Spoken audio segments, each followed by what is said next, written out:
कि कहाँ मेरा मुझके आर जानम भयो हारे झूमारे कहाँ मेरा मुझके जानम भयो हारे झूमारे अब कहाँ में बाजल बधाओ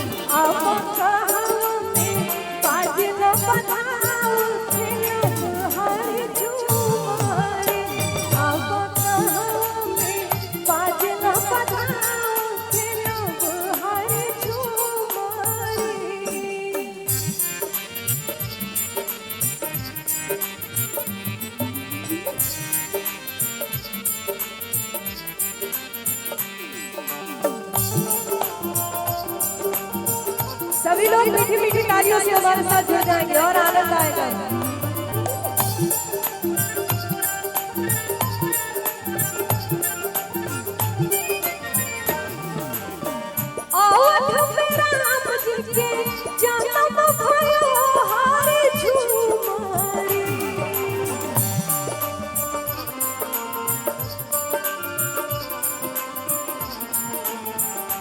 अभी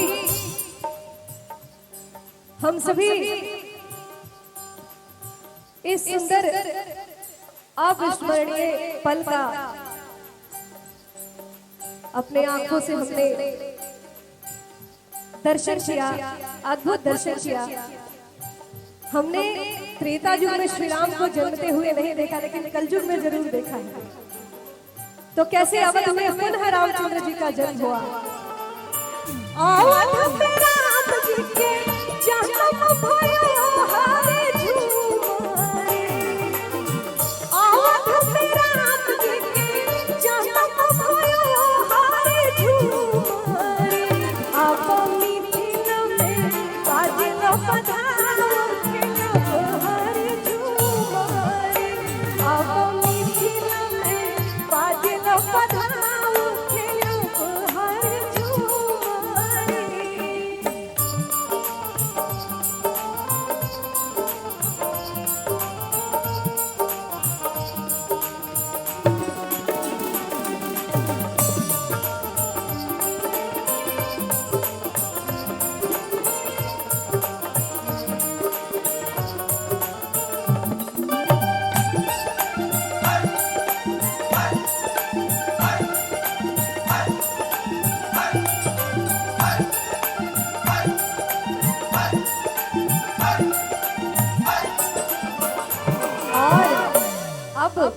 जब बालक का जन्म हुआ है,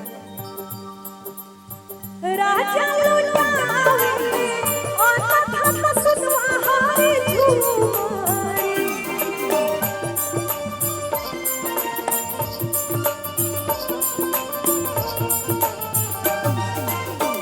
राजा लुटावे और कथा सुनवा हारे झूमारे, अब